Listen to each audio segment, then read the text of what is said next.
My sister snapped. "You're not invited to Dad's birthday cruise," and Dad backed her up. So I cancelled every cabin and watched their dream trip sink overnight. It started with a single sentence that made my stomach drop. "You're not invited to Dad's birthday cruise." That was it. No build-up, no apology.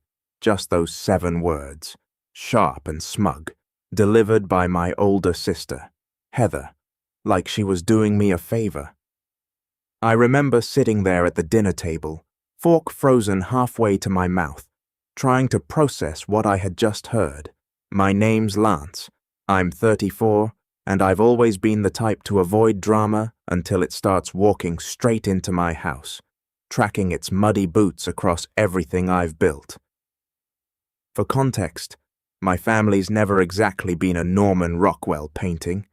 My parents divorced when I was in high school, and since then, it's felt like the family tree split in 2.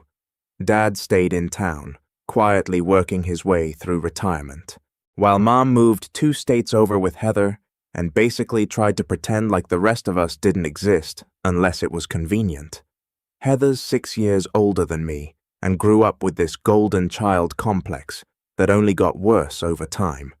While I was figuring out how to afford textbooks and rent during college, she was getting bailed out of a second failed business attempt by our mum, only to turn around and blow the money on a spa membership and a wellness retreat in Sedona. I kept my head down, worked through school with scholarships and part-time jobs, and eventually landed a solid gig in software. Nothing flashy, but stable. I bought a modest house on the outskirts of town and even helped Dad remodel his kitchen a couple years back when he threw out his back and couldn't do it himself. I never expected applause for that stuff. It's just what you do for family. Or so I thought. Heather had this way of making every family gathering feel like a court proceeding where she was judge, jury, and main character.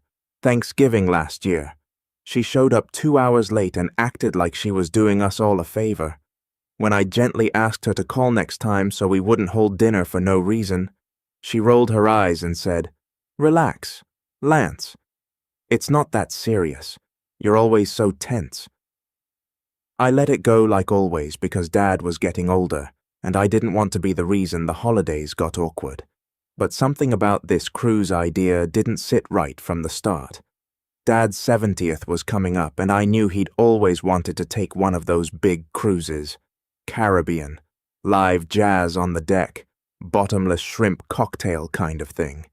I'd overheard him mention it years ago, half joking, saying, "Maybe when I hit 70, I'll finally take that ship to paradise." So, I decided to make it happen. It wasn't cheap. I won't pretend it was. But I've done okay for myself. I figured it was the least I could do for the man who never missed a single basketball game. Even when he was working double shifts, I spent 3 weeks researching packages, working with a travel agent, booking 5 cabins, 1 for Dad, 1 for me, 1 for Heather and her husband, 1 for our younger cousin Leo and his girlfriend. Dad always liked them, and 1 extra in case Mum decided to crawl out of her icy castle and grace us with her presence. All paid for, all planned, all set. And then Heather called a family meeting. That phrase alone should have been the red flag. It was just the 3 of us, me, Heather, and Dad, sitting in my living room. She wore this perfectly ironed blouse and that condescending little smirk she reserves for when she thinks she's smarter than everyone else in the room. She started with fake compliments. "Lance, I know you mean well," which is always code for, "I'm about to disrespect you." Then she said she'd been thinking it over and felt that it would be better for Dad if it were a more intimate trip. Just her husband and Dad. Apparently, my presence would disrupt the vibe of the trip. I blinked. "What vibe?" I asked, trying to keep my voice even. "It's a cruise, not a yoga retreat." She crossed her arms. "You just have a way of making things uncomfortable. You're always watching, judging, acting like you're above everyone. I laughed out loud. I couldn't help it. You mean I don't let you walk all over me like a doormat? Dad looked awkward, rubbing his forehead like this whole thing was giving him a headache. Come on, kids. Can't we just all go and enjoy ourselves? But Heather wasn't done. This is about what's best for Dad. And honestly, you don't even really talk to Mom anymore. So, it's not like the family's whole. It makes more sense for you to sit this one out. I felt something cold settle in my chest. You do realize I booked and paid for this cruise, right? She shrugged. You can still give it to us. It's Dad's trip, not yours. There it was, the entitlement. Like I owed her my money, my effort, my time. Like she was doing me a favor by letting me step aside gracefully. I turned to Dad, half expecting him to say something. Anything to push back. But he just gave this weak little sigh and muttered, I don't want any drama. Son, maybe it's just easier this way. Easier, right? That was the moment something in me shifted. It wasn't rage, not yet. It was disappointment. Deep, aching disappointment. I'd spent weeks planning this, spent thousands of dollars, and here was my sister rewriting the narrative to make me the problem again. And everyone just nodded along. I didn't argue. I didn't yell. I just stood up, went to the kitchen, and poured myself a glass of water. My hand was shaking. My thoughts were running laps in my head, each one louder than the last. I looked back at Heather, still smug in her seat, already talking about itinerary changes and excursions. Dad just looked tired, resigned, and in that moment, I made a decision. I wasn't going to fight for a seat on a ship I paid for. I wasn't going to beg for inclusion from people who saw me as a convenience or a credit card. If they wanted a cruise without me, they'd get exactly what they asked for. Only it wouldn't be quite the dream trip they imagined. But I didn't say that out loud. Not yet. I just smiled, nodded, and said, all right, if that's what you want. It's wild how fast someone can switch from passive-aggressive to openly aggressive once they think you've rolled over. After that family meeting, I honestly thought I'd get a follow-up call, maybe even a half-hearted apology from Dad once Heather was out of the room. Something like, she didn't mean it like that, or, I appreciate what you did, son, even if she doesn't. But nope. Days passed, then a week, silence. Instead, I got a group chat invite, the name of the group, Dad's cruise, itinerary, and plans. Heather added me along with her husband, my cousin Leo, his girlfriend, and most insultingly, Dad. Like I was some event planner who needed to be kept in the loop on the party, I wasn't invited to. No context. No. Hey, sorry again for how that conversation went. Just Heather spamming the chat with links to excursions, spa packages, and matching t-shirts with 70 and sailing printed across the front. I wish I was joking. I didn't reply. I just watched. And the more I watched, the more I saw how deeply this little illusion had taken hold. Heather acted like this was all her idea, dropping lines like, so glad we pulled this off for Dad, or he's going to cry when he sees the surprise party on board. Never mind that the only reason this whole trip existed was because I'd built it from scratch. No mention of that, not even a hint of acknowledgement. Leo DM'd me on the side the next day. Dude, what's going on? Why aren't you coming? I told him the truth, that Heather decided I was a bad vibe and that I'd been uninvited. He was shocked, kept saying that doesn't sound right, and offered to talk to her. I told him not to bother. I could see where this was heading, and I didn't want to be the guy begging for scraps of consideration from people who had already written me off. That should have been it. That should have been the breaking point, right? But no. The real gut punch came a few days later, It was a Sunday afternoon. I was finishing up meal prep for the week. Nothing fancy, just grilled chicken and roasted veggies when my phone buzzed. It was a notification from Facebook. Heather had tagged me in a post that immediately sent up red flags. Heather never tags me in anything. Not birthdays, not holidays, nothing. So, I opened it with caution. It was a photo collage. Old pictures of Dad holding baby Heather. Heather and Dad at her graduation. Heather and Dad fishing when she was a teen. Heather at her wedding with Dad walking her down the aisle. Not one photo of me. The caption. So blessed to have grown up with the most incredible father. Can't wait to give him the birthday of his dreams next week. You deserve the world. Dad, #family, first #grateful daughter, #70, and sailing. I just stood there in my kitchen, phone in hand, staring at that screen like I'd been slapped. The comments poured in. Friends and distant relatives congratulating her, calling her such a good daughter, saying things like, "You're so thoughtful, Heather, and wish we had a daughter like you." And then I saw it, buried among the comments.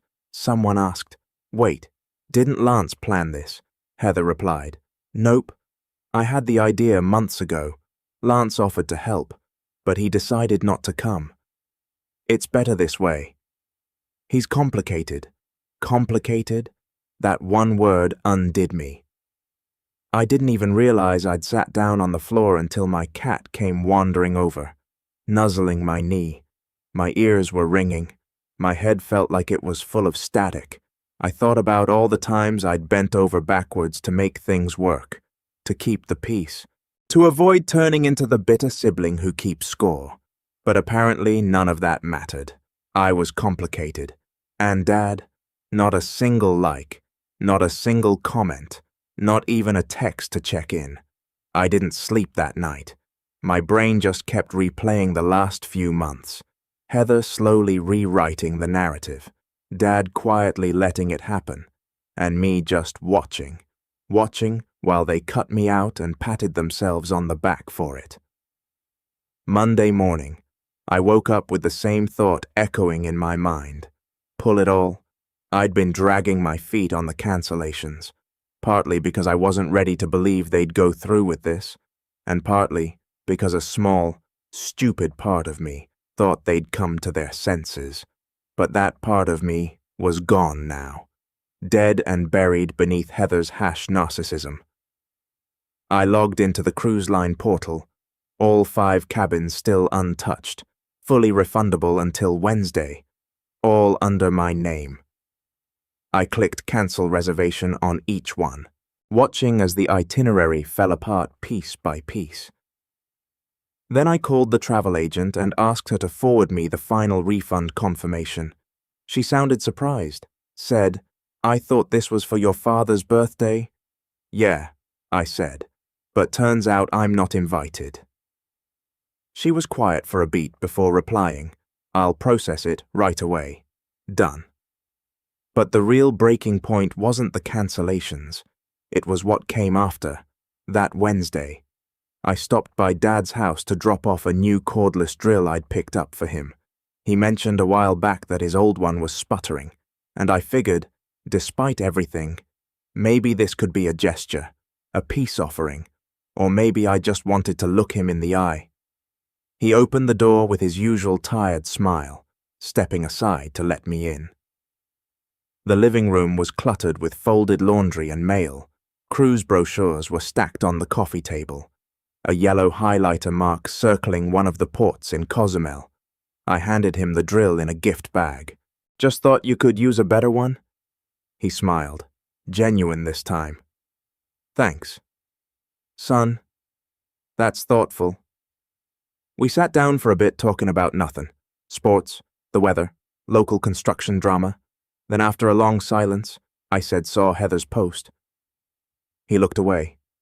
"Yeah, she went a little overboard." "Overboard?" I repeated, raising an eyebrow. "You know it's not true, right? That she planned this, that I just decided not to come." He didn't answer, just kept picking at the seam on his jeans. Finally, he said, "She's just excited. You know how she is." "Yeah, I do." I stood up, grabbing my keys.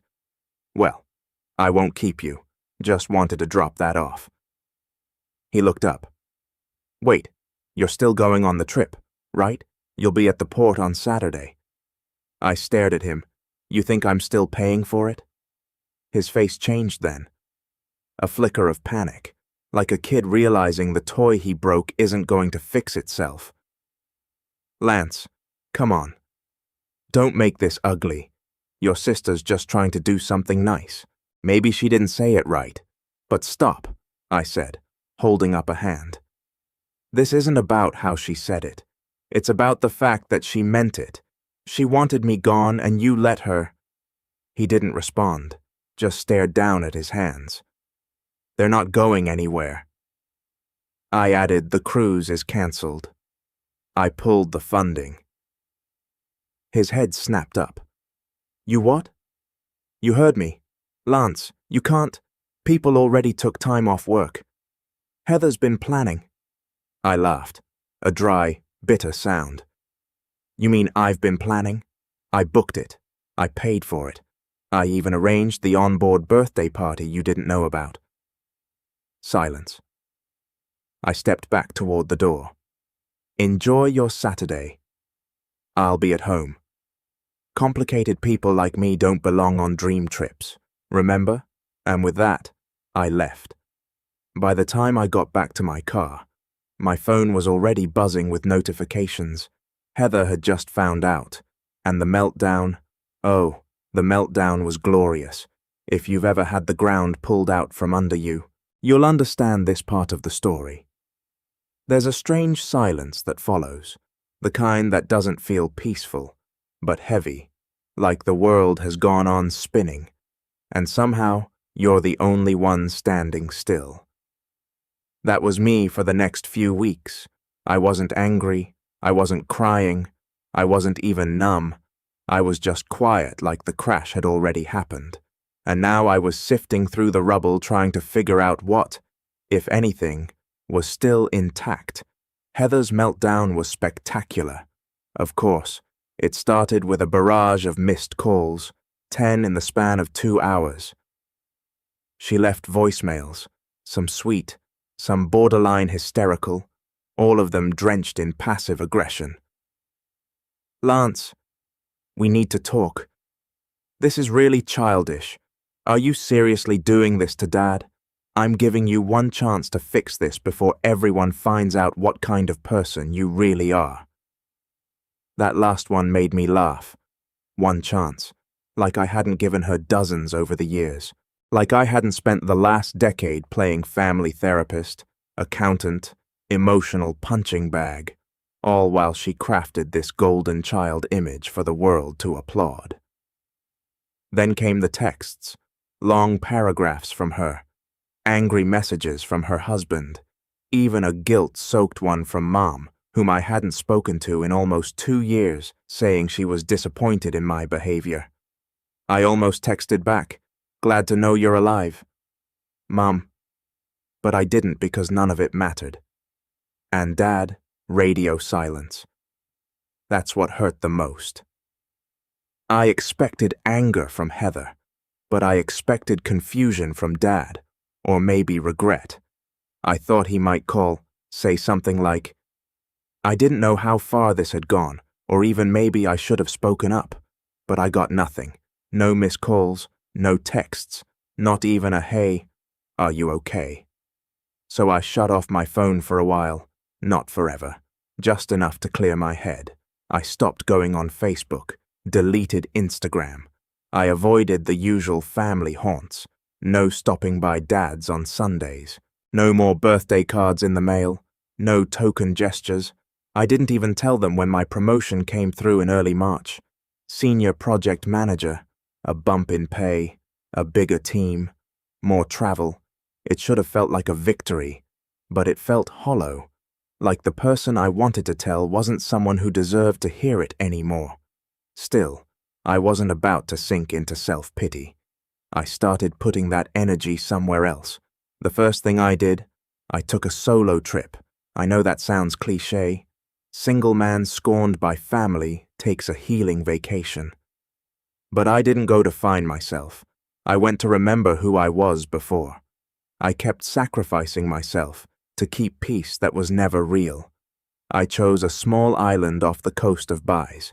Not a flashy resort, just a little cottage with a hammock and a dirt path that led to the ocean. No itinerary, no group chat, no matching t-shirts. The first few days were weird. I kept reaching for my phone, half expecting some passive-aggressive message from Heather or a sudden apology from Dad that never came. But the silence, once I leaned into it, was golden. I slept more than I had in months, read 2 full books, spent entire afternoons just listening to the waves and thinking about absolutely nothing. And then one morning, about 4 days in, I took a boat out with a local guide to go snorkeling along the reef.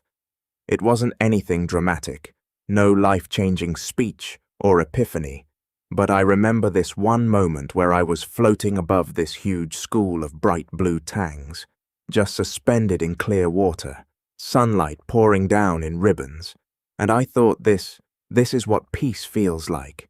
It wasn't a cruise ship, it wasn't a 7-course meal, or fake gratitude, or stage surprise parties. It was just honest, quiet, mine.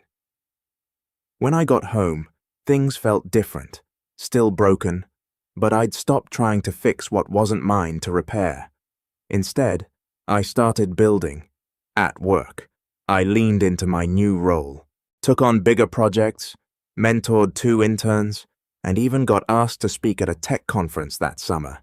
It felt good to be seen for what I brought to the table, not for my proximity to someone louder. I also started a side project, just something for me. A friend had been bugging me for years to help him build an app for freelancers, trying to manage contracts and payments without getting stiffed. We finally launched the beta in June, and within a month, we had over 1,000 users. I wasn't shouting any of this from the rooftops.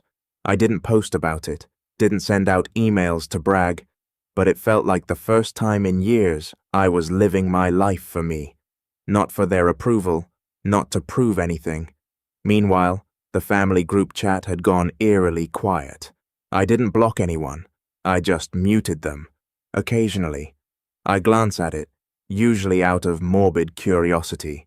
There were still messages from Heather, trying to paint herself as the victim of my emotional instability. At one point, she wrote, "I just wanted Dad to have one good birthday." Lance made it about himself as usual. No one challenged her, not even Dad. But I noticed something interesting. Leo wasn't chiming in anymore either. Neither was his girlfriend. And then one day, I got a text from Leo. Just 4 words. "You did the right thing." That was it. But it was enough. It reminded me that truth doesn't need to be loud to be real, and that sometimes silence is a boundary, not a wound. Around August, things took a turn I didn't see coming. I was at a networking event downtown when someone tapped my shoulder. I turned, expecting to see a colleague, but it was Claire, my ex-girlfriend, the only serious relationship I'd had in the last 5 years. We'd broken up 2 years earlier amicably when our timelines just didn't line up. She smiled, still drinking black coffee and solving problems. I laughed, still pretending you like IPA. We talked for an hour, then 2. Then she invited me to join her and a few friends at a rooftop bar nearby. That night turned into a string of texts, then a coffee, then a dinner, nothing rushed, nothing forced, just 2 people seeing if the timing was finally right. I didn't tell her everything about the cruise fiasco right away, but when I eventually did, she didn't gasp or act shocked. She just listened. Then she said, "That's not on you. That's what happens when people get too used to taking and never expect you to say no." And that hit me harder than anything because that was the truth I'd been dodging for years. I had trained my family to see me as a resource, not a person, and the moment I drew a line, they called it betrayal. But here I was standing, thriving. Even the house I used to walk through like a ghost now felt like mine again. I started redecorating, painted the walls, replaced old furniture, added some color. I framed a photo from that trip to Bai's and hung it above my desk, a reminder of that silent, glowing moment in the sea when I finally remembered who I was. I even reconnected with a few old college friends I hadn't seen in years, started game nights, invited them over for barbecues, built something real, brick by brick outside the shadow of my family's chaos. But all stories, even the quiet ones, have a way of circling back. It was late September when the next chapter landed in my inbox, a wedding invitation from Heather printed in gold script with all the usual flair, a destination wedding in the mountains, black tie, 3 days of events, a handwritten note included, Lance. I hope we can put the past behind us. I'd love for you to be there. It would mean a lot to Dad. That last part. That was the trigger because she wasn't reaching out to me. She was using him again, holding him up like a shield, like a pawn, as if the months of silence, of lies, of entitlement had never happened. But I didn't respond, not right away. I sat with it. I watched how my heartbeat barely changed. I realized I wasn't scared of them anymore. I wasn't afraid of what they'd think or say or do because I had something they didn't, peace. But I also had something else, leverage. It's funny how invitations can feel like traps when they're wrapped in gold foil. Heather's wedding invite sat on my kitchen counter for over a week. Every time I walked by, I felt it looking at me, waiting, not like an olive branch, but a test. And Heather didn't send it to make peace. She sent it because she thought I'd healed enough to fall back in line, that I'd see the words. It would mean a lot to Dad, and come crawling back for another round of guilt and manipulation. But I wasn't the same Lance she last saw. Not anymore. The last few months had stripped away everything I thought I needed to feel like part of a family. Validation, tradition, approval, and left me with something much sturdier, clarity. Heather had made it clear how she saw me. Dad had made it clear whose side he was willing to stay quiet on. And now that I wasn't playing the role of family fixer, I had something I'd never had before. Time, energy, and absolutely nothing to lose. So, I started planning. Not the petty kind of revenge. No pranks. No drunken wedding speeches, no dramatic public confrontations. That would have given them too much satisfaction. Proof that I was still emotional, still complicated. No, this had to be surgical, strategic, and most of all, clean. The first piece of the puzzle came from a conversation I had with Leo, my cousin. We hadn't spoken much since his short, supportive text back during the cruise fiasco. But when the wedding invite went out, he texted again. Guess you got the golden ticket? 2. Still deciding what to do with it. I replied. She's saying you begged to come. I blinked. Come again? Said you apologized.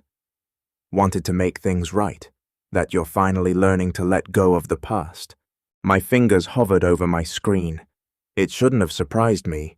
This was vintage Heather rewriting history like it was a personal journal only she had access to. I haven't said a word to her since March. Yeah, I figured. Want to talk? We met that Friday at a quiet bar near his office. It was one of those low link of glass and murmurs of conversation. Leo looked tired, like someone who'd been carrying secrets a little too long. Look, he said, stirring his drink. I'm not trying to stir the pot, but I'm kind of done pretending everything's normal. You know, your sister's got this whole alternate reality going on, and people are either too scared or too tired to call her out. She always had that gift, I muttered. He nodded. Thing is, it's starting to affect other people, too. She's got Dad wrapped around her finger again. Ever since the cruise thing, she's been in his ear about consolidating his assets, helping him get organized. I felt my stomach tighten. His will. Leo gave me a knowing look. Among other things, she's talking to his lawyer now, pushing to simplify everything, whatever that means. I wouldn't be surprised if she's trying to lock down power of attorney. That hit like a sucker punch. I'd spent the last year trying to detach emotionally, trying not to care, but this wasn't just about control. It was about legacy, about erasing me from the story entirely. And suddenly, I knew exactly how to fight back. Not by yelling, not by demanding anything, but by gathering receipts. I started with Dad's old financial advisor, a guy named Rick, who used to come by our house back when I was in college. I still had his card. Porter habits, finally paying off. I gave him a call under the guise of checking on retirement strategies, and we met at his office a few days later. He remembered me instantly. Lance. Man, haven't seen you since you had that awful goatee. Thanks for bringing that up. I laughed, shaking his hand. We made small talk for a while, then I eased into it. Hey, just curious, do you still handle Dad's accounts? Rick's smile dimmed slightly. I did until recently. He moved everything under Heather's husband's management firm. That wasn't what I expected. He didn't mention that, I said casually. Yeah, it was all kind of abrupt. They came in with a power of attorney letter and everything. Said he wanted family managing things. Did he actually come in? Rick hesitated briefly. He looked tired, confused, didn't say much. Heather and her husband did most of the talking. There it was. I didn't push further. I thanked him, told him I appreciated the info, and left with my heart pounding. If they'd pushed that paperwork through while Dad was out of it, even just overwhelmed or distracted, that could be legally murky. But I wasn't a lawyer, so I found one. Enter Naomi. She wasn't just any lawyer. She was a former classmate of mine from college, who now specialized in elder care and estate protection. We hadn't spoken in years, but when I reached out and explained the situation, she agreed to meet for lunch. She was sharp, blunt, exactly what I needed. After I laid everything out, she tapped her fingers on the table and said, "This smells like financial manipulation, especially if your dad wasn't in a fully informed state of mind." Can we prove that? Maybe. Depends on medical records, timestamps, emails, recordings. You got any? Not yet. Start gathering, and don't let them know you're looking. I went into full recon mode. I started by calling the cruise company again, asking for archived emails and confirmations under my booking name. They were happy to oblige. Then I dug through my own email history, pulling out receipts, payment logs, and even screenshots of the group chat Heather created, which clearly showed her taking credit after everything was already booked. I compiled it all, created a timeline, cross-referenced the date Heather claimed I opted out of the cruise with the date. She started contacting Dad's lawyer, and a pattern started to emerge. Every time I withdrew from the family, whether by force or choice, Heather swooped in and made a grab, not just for attention, but for access, control, reputation. It was all about image. And that's when it hit me. If Heather's power was built on narrative, on spinning herself as the golden daughter, the devoted caretaker, then the way to dismantle her wasn't through confrontation, it was through exposure. But I needed the right moment. And what better moment than the wedding? I wasn't going to storm the aisle or sabotage the venue. No, I had something better in mind. Something Heather could never predict because it wouldn't come from me at all. Remember that app I'd helped build for freelancers? Well, it turned out one of our early users was a videographer named Mitch. He specialized in weddings, but also moonlighted in documentary work. We chatted a few times during user feedback calls and gotten along well. So I called him. "I've got a weird ask," I said. "Hit me. Are you open to, I don't know, a project? Something kind of exposed style legal but sharp. You want to make a documentary about your sister's wedding?" I laughed. Not about the wedding, just capturing a story around it. He paused. "You're going to have to be way more specific." So, I told him everything. The cruise, the power of attorney, the lies, the manipulation, and by the end of it, he just said, "Holy crap. Yeah, I'm in." We planned everything carefully. Mitch would attend the wedding, not as a guest, but as a second shooter for the hired videography team. Easy enough to coordinate. He'd done freelance for their agency before. He'd capture the standard footage, but also keep a running side project, interviews with certain guests if they were willing, and atmospheric footage to help tell the larger story. I'd do the heavy lifting. I'd reach out to people Heather had stepped on, old friends, forgotten cousins, even Dad's former co-workers who remembered the days when I was the one showing up with groceries after his back surgery. The goal wasn't to humiliate her. It was to document the truth quietly, carefully, fact by fact, and once it was ready, well, let's just say the wedding wouldn't be the only thing making headlines in our family. But I'm getting ahead of myself because the day of the wedding was fast approaching and everything. Every recording, every testimony, every receipt was falling into place. All I needed now was one last piece, Dad, because for all the planning in the world, none of it would matter if he didn't remember, didn't see, didn't believe. So, I did the one thing I hadn't done in months. I knocked on his door, and when he opened it, blinking in surprise, I said 3 words. "We need to talk." Dad stared at me like he was looking at a ghost. He wasn't sure he remembered. His hand trembled a little on the doorknob. I hadn't been on his porch since the day I walked out after telling him the cruise was cancelled. The air between us was stiff, loaded with months of silence and the weight of everything unsaid. "Lance," he finally murmured, "you look different." "I am," I said. "Can I come in?" He stepped aside and I walked into a living room that felt smaller than I remembered. The same familiar recliner, the same coffee mug on the table, the same faint scent of wood polish.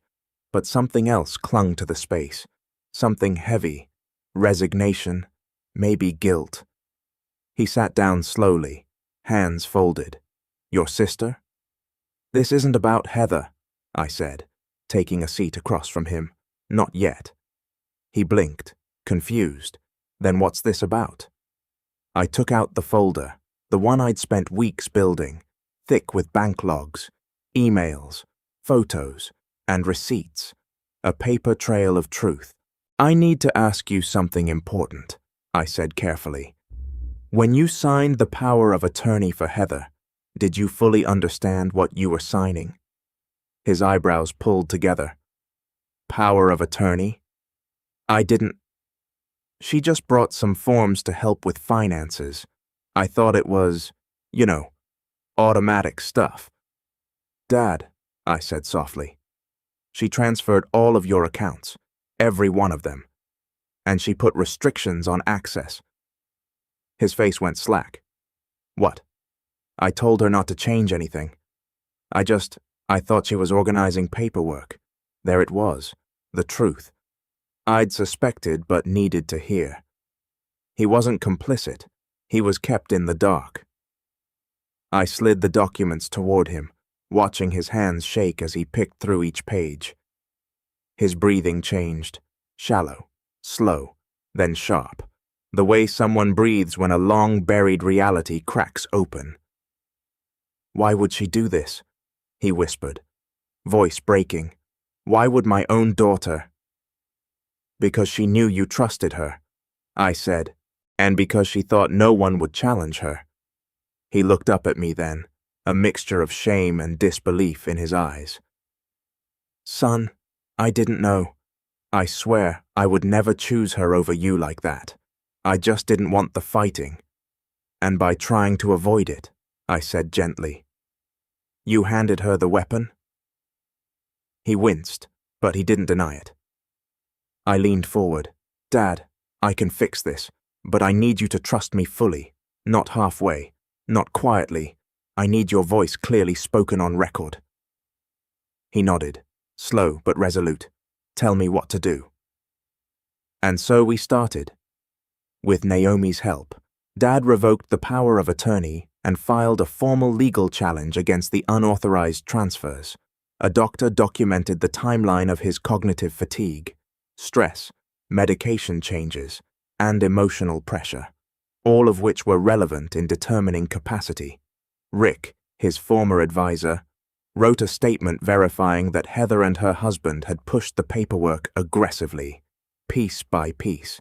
The foundation of Heather's control began to crack. Now, it was time for the wedding. The ceremony was in the mountains, tucked behind a luxury lodge with a view straight out of a postcard. I arrived early, not as a guest, but as the quiet storm no one saw coming. Heather spotted me near the check-in desk, wearing a crisp suit and a calm expression she absolutely did not expect. Her jaw tightened. You made it, she said, through a forced smile. Even after everything. Dad invited me, I replied. This was true.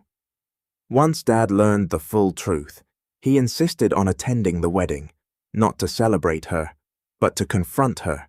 And when he asked me to come, not out of obligation, but out of trust, I agreed. Her eyes narrowed. Well, just please don't start anything today. This is supposed to be a happy moment. Oh, I wouldn't dream of interrupting your day, I said, and I meant it. Someone else would. Mitch was already there posing as a member of the videography team, his equipment blending in seamlessly. His real work would happen later after the wedding when we put all the interviews, documents, and footage together. But for now, he was capturing every small detail. How Heather barked orders at staff, how she snapped at her bridesmaids, how she micromanaged every angle of her own spotlight. The ceremony was lavish, flowers everywhere, a string quartet, guests fanning themselves with programs that probably cost more than my monthly utilities. Heather floated down the aisle like she owned the mountain itself. But beneath all of that was a current she didn't see, one that would sweep her entire kingdom away before the night was over. The real explosion happened during the reception. It started with the toasts. Her husband's best man gave a clumsy speech full of inside jokes no one understood. People clapped politely. Then a bridesmaid told an overly sentimental story about Heather overcoming adversity, which made Heather dab at her eyes with a napkin, soaking in the attention. Then Dad stood up. Heather's smile froze instantly. Dad, she said under her breath, I told you to let Mark close the speeches.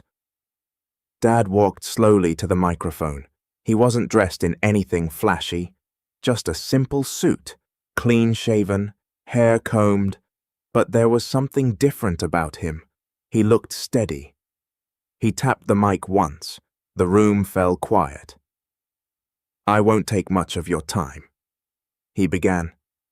I only want to say a few words, not about the couple, but about family. Heather stiffened. Dad continued, voice strong and clear. Family isn't built on perfection. It's not built on appearances. It's built on trust. And in the last year, I've learned the hard way what happens when trust is misplaced. A murmur rippled through the room. Heather stepped toward him. Dad, stop. This isn't... He held up a hand. You told me to sign forms I didn't understand. You moved my accounts without my consent. You cut your brother out of a trip he planned and paid for. And then you lied to cover your tracks. Silence. Pure, stunned silence. Heather's face drained of color. That's not Dad. You're confused. He's twisting things. No, Dad said, voice unshakable for the first time in a long time. I'm not. He looked straight at me. Lance, I'm sorry for all of it. My throat tightened. I didn't move, but something inside me finally did. Dad turned back to the crowd. And I won't stay silent anymore. I didn't realize how loud the room had gotten. Whispers, gasps, chairs scraping until the wedding coordinator rushed over, trying desperately to calm the chaos. But the storm had already hit. Heather's husband stormed onto the stage. Okay, that's enough. This is slander. It's documented, I said, stepping forward at last, and it's already been filed. Financial manipulation, unauthorized asset transfers, coercion. Mitch, right on cue, lifted his camera. Not dramatically, not aggressively. Just enough for Heather to realize this wasn't going away. Her eyes widened. You recorded. Lance, what have you done? Nothing, I said calmly. I just stopped letting you rewrite the truth. She stumbled backward, mouth opening and closing. Tears welled, but they weren't the soft ones from earlier. They were jagged, torrential, the kind that spill out when the mask finally cracks. Her husband grabbed her arm. We need to fix this. Talk to the lawyer. Call. You might want to check who Dad's lawyer is now, I said. It's not yours. The realization was instant. The fallout was immediate.